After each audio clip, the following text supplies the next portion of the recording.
আল্লাহ দেখুক যে দুনিয়ার থেকে একজন বান্দা এসেছে, সে নামাজরত অবস্থায় আমার পবিত্রতা ঘোষণা করতে করতে আমি আল্লাহর ডাকে সাড়া দিয়ে চলে এসেছি। বলে আমি যখন নামাজে দাঁড়া হয়ে যাব, আল্লাহু আকবার বলে আমি যখন নামাজে দাঁড়া হয়ে যাব, প্রথম রাকাতের মধ্যে তুমি আমার জান নিবা না, দ্বিতীয় রাকাতের মধ্যেই যখন আমি প্রথম সিজদায় যাব তখন আমার জানটা তুমি নেবা না, তৃতীয় সিজদার মধ্যে যখন আমি সিজদার মধ্যে পড়ে যাব সুবহানা রাব্বিয়াল আ'লা বলে আল্লাহর পবিত্রতা ঘোষণা করব, তখনও তুমি আমার জান খানদান কইরা নেবা। প্রথম রাকাতও নেবা না, শেষ রাকাতের প্রথম সিজদার মধ্যেও নেবে না, আমার জানটা নেবে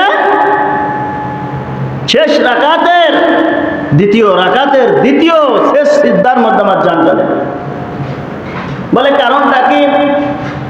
বলে আমি আপনার সাথে রাস্তার মধ্যে দেখা হয়ে গেল, আমি বাড়িতে গিয়ে বিবি বাল বাচ্চার সাথে দেখা করার মতো সময় আমার হাতে নাই, আপনার হাতেও নাই।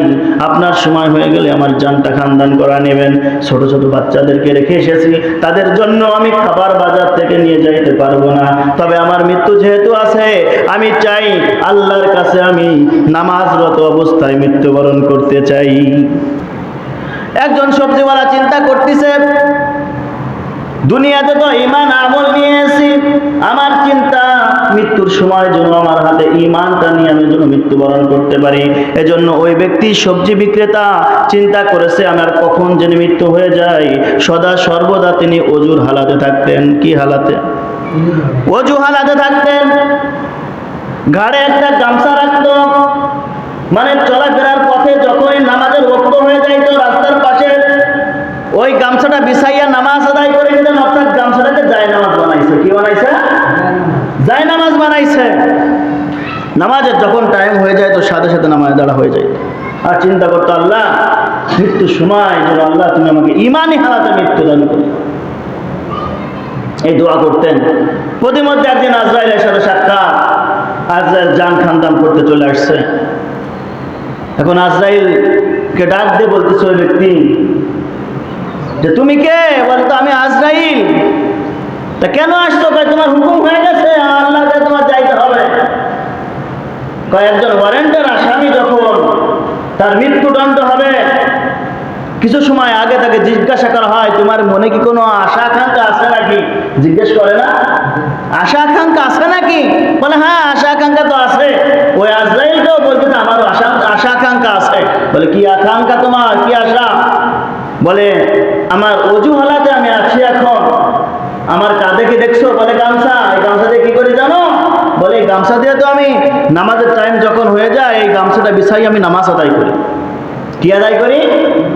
নামাজ আদায় করি। নামাজ আদায় করার কথা শুনে তখন ঠিক আছে তোমার কি আকাঙ্ক্ষা বলো। বা যখন আমি যাই নামাজটা বিছাইব, যখন আমি যাই নামাজটা বিছাবো তখন তুমি আমার জান খানদান করবে না, জানটা নিবে না। কোন সময় নেব? বলে আমি যখন নামাজে দাঁড়া হয়ে যাব, আল্লাহু আকবার বলে আমি যখন নামাজে দাঁড়া হয়ে যাব, প্রথম রাকাতের মধ্যে তুমি আমার জান নিবা না, দ্বিতীয় রাকাতের মধ্যেই যখন আমি প্রথম সিজদায় যাব তখন আমার জানটা তুমি নেবা না, তৃতীয় সিজদার মধ্যে যখন আমি সিজদার মধ্যে পড়ে যাব সুবহানা রাব্বিয়াল আ'লা বলে আল্লাহর পবিত্রতা ঘোষণা করব, তখনও তুমি আমার জান খানদান কইরা নেবা। প্রথম রাকাতও নেবা না, শেষ রাকাতের প্রথম সিজদার মধ্যেও নেবে না, আমার জানটা নেবে শেষ রাকাতের দ্বিতীয় রাকাতের দ্বিতীয় শেষ সিজদার মধ্যে আমার জানটা নেবে। বলে কারণটা কি? বলে আমি আপনার সাথে রাস্তার মধ্যে দেখা হয়ে গেল, আমি বাড়িতে গিয়ে বিবি বাল বাচ্চার সাথে দেখা করার মতো সময় আমার হাতে নাই, আপনার হাতেও নাই। আপনার সময় হয়ে গেলে আমার জানটা খানদান করা নেবেন। ছোট ছোট বাচ্চাদেরকে রেখে এসেছি, তাদের জন্য আমি খাবার বাজার থেকে নিয়ে যাইতে পারবো না, তবে আমার মৃত্যু যেহেতু আছে আমি চাই আল্লাহর কাছে আমি নামাজরত অবস্থায় মৃত্যুবরণ করতে চাই। তার আশা আকাঙ্ক্ষা কি? নামাজের মধ্যে আমার জানটা আল্লাহর দরবারে যাক, আল্লাহ দেখুক যে দুনিয়ার থেকে একজন বান্দা এসেছে, সে নামাজরত অবস্থায় আমার পবিত্রতা ঘোষণা করতে করতে আমি আল্লাহর ডাকে সাড়া দিয়ে চলে এসেছি।